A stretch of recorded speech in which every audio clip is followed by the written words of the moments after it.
A lot of big developments in the war in Ukraine over the past 24 hours. A short time ago, word from Russia that Wagner will be asked to turn over all of its weapons, lay down its arms. Is this the end of the Wagner group?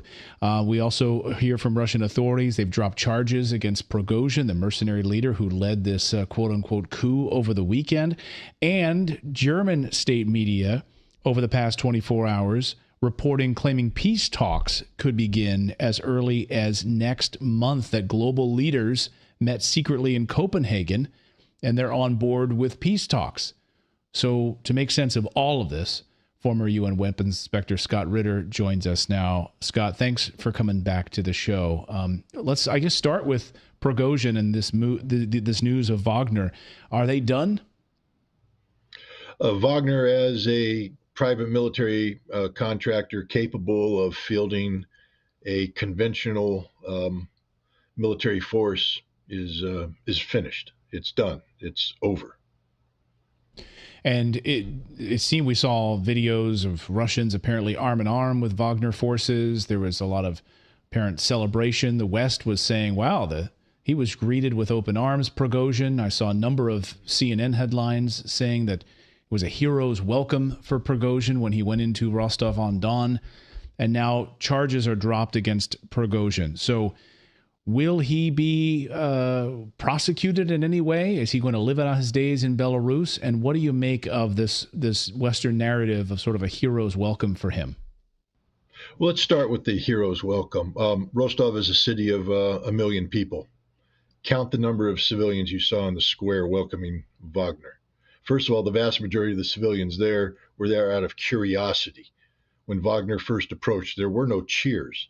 In fact, Wagner's forces were confronted over and over again by Russians saying, "What are you doing here? Why are you making this mess?" Wagner put people on the ground at gunpoint. Wagner, who has no legal authority whatsoever. People need to understand that. This is not a military unit. It's not a paramilitary unit. It's a private military contractor who has no legal authority to operate on Russian soil at all. So these are criminals in a Russian city bearing arms, seeking to take control of the headquarters that is commanding the special military operation at a time when Russia is a life and death existential military struggle against Ukraine and the collective West. The people cheered when Wagner left. They cheered because there was no civil war. They thanked Wagner for making the right decision to get out of town. What those people didn't realize is that Rostov-on-Don was surrounded by 10 to 15,000 Chechen Akhmat special forces who had sent a message to Prigozhin that you're going to die in a matter of hours. That when Putin gives the green light, we will come in and we will kill you and we will kill all of your Wagner mercenaries. Prigozhin also received the same message from his commanders as they approached Moscow. They entered the Serpukov area and there were 2,500 Russian special forces lined up there, dug in. They were backed up by thousands more special forces who were outflanking the Wagner forces. And Wagner commanders came back and said, we're going to get into a fight. Now, here's another thing people don't realize. What is a basic combat load? That's what a soldier carries on him to engage in a fight. You know how quickly you fire through your basic combat load in a heavy firefight? Like that. Where's the resupply come? Wagner would have run out of ammunition in hours, and they would have all died. That was the reality. Prigozhin didn't negotiate anything. Prigozhin was told, leave. You're done. Unplugged. Get out of Russia, and Wagner is finished. And that's what we're seeing. So all this concept of a negotiated settlement, Prigozhin making a point, Wagner being treated as heroes. Wagner is a criminal entity. A criminal entity. 3/4 of Wagner refused to participate in this coup d'etat. This coup has been planned for months. Russia has known about it. Russia has been coordinating with the commanders of Wagner to avoid a civil war, to have them conform with Russian law, to have the Wagner fighters sign contracts binding them to the Ministry of Defense. So now that they have a legal status, to get the commanders to do the same thing, to end Prigozhin's billion-dollar money-making venture. People need to understand that Prigozhin is not a military commander. He is a businessman who makes money off of slaughter and blood. Bakhmut, where 20,000 Wagner fighters died. People need to remember that. There is no wonderful formula for Wagner's success. They're not an elite fighting force. 30,000 of the 50,000 Wagner soldiers who fought in Bakhmut were criminals, convicts, with 21 days training. You cannot become an elite fighting force with 21 days training.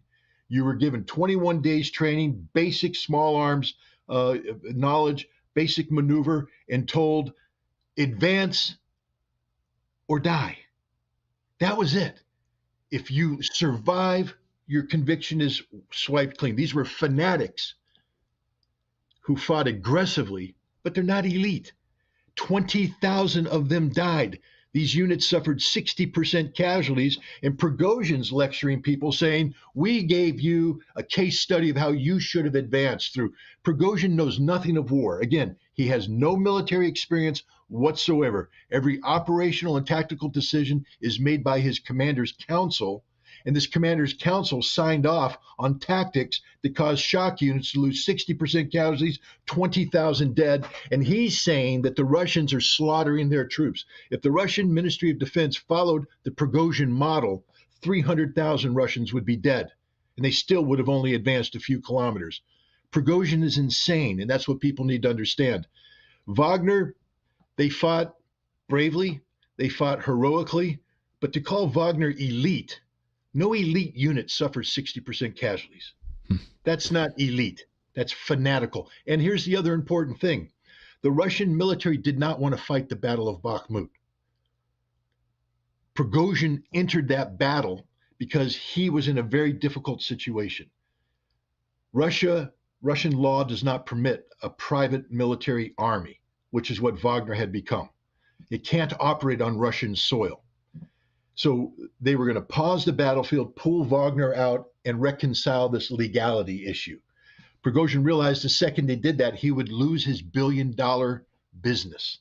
So he pushed into Bakhmut to keep the fight going, to compel the Russians to fight, sacrificing 20,000 men. Every soldier that died in Bakhmut, it's Prigozhin's fault. He murdered them as a business decision to compel the Ministry of Defense to give him the ammunition to create a precedent of supplying a private military contractor in violation of Russian law. And he continued to push that battle even when the Russian high command said, we don't want this. He forced the Russian high command to divert forces from other areas of the front to protect the flanks of Wagner as they advanced. Thousands of Russians were wounded and killed because of Prigozhin. So this idea that Prigozhin is some sort of military genius who is in command of an elite fighting force that saved Russia is absurd in the extreme. I'm not denigrating the courage of the individual Wagner fighter or the tactical competency of their commanders. I'm telling you that Yevgeny Prigozhin is a psychopathic, mass murdering criminal, and he's alive today only because Vladimir Putin didn't want to start a civil war where Russians would end up killing Russians. Fascinating. We had just a short time ago the question of whether or not Prigozhin was working alone in this coup, this march towards Moscow. Rostislav Ayshenko, political scientist, Russian political scientist, says it's not likely that he was working alone. The amount of organization in order to move on this would have required some kind of support from within Russia, perhaps from the capital, from the Kremlin in some capacity. Do you buy that analysis? Do you think he was working with other people, or he was working alone in this decision? No, I mean, that's an absurdity, frankly speaking. Wagner had become a massive enterprise. Again, by the time they withdrew, 25,000 troops, that's a significant force with tanks, artillery, aircraft. They didn't need the Kremlin's help or the military's help to plot a coup. The help that Prigozhin got was from his military command council, but here's the rub. See, Prigozhin's thinking about a coup had been known to everybody. The CIA knew about it. We know this now because they admitted briefing the Gang of Eight in Congress about Prigozhin's coup, and they briefed them weeks ago, months ago. MI6 briefed the prime minister about the same thing. MI6 coordinated with the Ukrainian government, telling them to stop your offensive operations until Prigozhin's coup goes forward, because there's a chance there's going to be a civil war in Russia where they will remove forces from the battlefield, and then you can do your attack. Everybody was aware of this, including the Kremlin. But what the Kremlin was doing is they wanted to avoid a civil war. They wanted to avoid a situation where they had to go in and forcibly disarm 25,000 Wagner soldiers. So they reached out to the commanders. Prigozhin could not have done this without the commanders' help within Wagner. That's the reality. And as we found out, 4 out of the 5 members of the command council refused to help Prigozhin. Only one helped him, took his troops. But the rest of Wagner stayed in the barracks, refused to participate. And even the troops that went in, the majority of them were misled. They were told that they were going to secure the border against Ukrainian attacks. Once they arrived, they realized that they had been misled, and half of Wagner wasn't going to participate in any fighting no matter what. Half of the Wagner troops that were there, because they were misled. People confronted Prigozhin while he was in Rostov, Wagner people saying, "What the hell are you doing?" Only the fanatics went forward to Moscow. And what the Russians did there, the Russian government did, is they allowed them through because they didn't want to start a civil war, but they created the final barrier at Serpukhov. They got Akhmat to surround Rostov, and then the phone call was made to Prigozhin, "We're about to kill everybody. Is this what you want?" Prigozhin was hoping, and I believe he was told by Russian oligarchs and Russian exiles who are controlled by British intelligence. We know there was connectivity between Prigozhin and Khodorkovsky, who's a British MI6-controlled oligarch in London. See, Prigozhin had red flags all over the place. He had failed businesses. The only viable business he had left was Wagner. He makes billions of dollars off of this mercenary bloodlust, sacrificing his soldiers. He makes money off of that. And he didn't want to lose this. And so he was told that if you move, there are people in Moscow who will support you. He would led himself to believe that the military bought into his anti-Shoigu, anti-Gerasimov propaganda, that once he made the move, that the military would rally around him. He was told that politicians would leave Putin, surround him. So he drove towards Moscow, and none of that happened. None of that happened. Everybody rallied around Vladimir Putin. And in the end, Prigozhin was alone. His troops were scared, and they recognized that they were all going to die. And that's why this deal was cut. But Prigozhin had no help from within Russia. He had a lot of help from outside of Russia, which makes him a traitor. So we'll see what his future is. The Russian government doesn't look well on traitors, and I don't think Prigozhin's going to have a long and healthy retirement. Yeah, Sergei Lavrov saying they are investigating the Western intelligence collusion in this, and so that investigation will go. I want to get you out of here on this question. German state television channel claiming that peace talks could begin as early as next month. They claim that a number of global leaders met last week in Copenhagen, and they are on board with a planned peace talk next week. Do you buy that? Well, first, I have no doubt that they met. I have no doubt that they talked. I have no doubt that they're looking for peace. But here's the interesting thing. Russia has been saying all along that we being Russia, want a negotiated settlement to this. Right. And Russia has actively been pursuing this. It's been rejected all along by the West. The West has rejected it. Why? Because the West was operating under the assumption that Ukraine was going to win this war, that Ukraine was going to put pressure, that we need to give Ukraine a chance to get a dominating posture militarily so that Russia will make numerous concessions. That isn't going to happen. So now suddenly they're saying we believe in negotiations. Right. At a time when Russia's winning and prevailing. You know who wasn't in Copenhagen talking about negotiations? The Russians. The Russians aren't going to play this game. Right. Russia has a military objective of the defeat of the Ukrainian army, strategic defeat of the Ukrainian army. That's demilitarization. They have a political objective of denazification and permanent neutrality for Ukraine.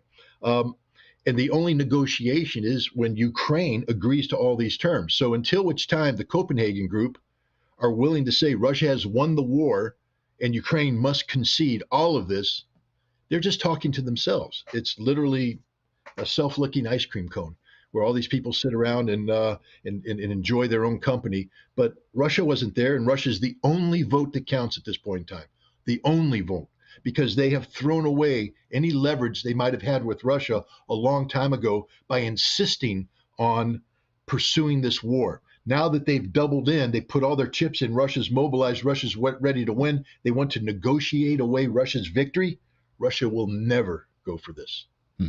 Yeah, and of course, Vladimir Putin 2 weeks ago at the Africa summit, or the St. Petersburg summit, holding up the peace agreement that was signed by the Ukrainians and thrown in the trash. And the peace agreement signed by the Ukrainians, but remember, Minsk wasn't signed by the Ukrainians because Angela Merkel and Francois Hollande, the German and French leaders who promised their support, were now saying it was all a sham. We lied to Putin. We misled Putin. So who is Putin supposed to believe? Are Ukrainian government that can sign a deal and walk away from it, always saying that we always lie to Russia, that we only negotiate to get an advantage, to buy time? A European community that wants the strategic defeat of Russia has shown a proclivity in the past to lie about diplomatic arrangements, negotiated settlements, to buy time, to gain strength. And now they're going to come to Putin and say, we want a negotiated settlement. To do what? To buy time, to gain strength at a time when Russia's winning? Putin said about 2014, he regrets not destroying the Ukrainian army at that time when he had them surrounded. He could have destroyed them. He said it was his biggest mistake. Right, and he will never make that mistake again. When he says he's never going to make that mistake again, I'd believe him. And those who have studied him very, very closely say he's one of those people, a politician who learns from his mistakes. So, imagine that. Yeah, fool me once, right? So, yeah, we'll see on this. Scott Ritter, thank you so much for your analysis on this. I know it's been a very busy past 72 hours watching this unfold inside of Russia. Thank you so much for your analysis. We appreciate it. Thanks for having me.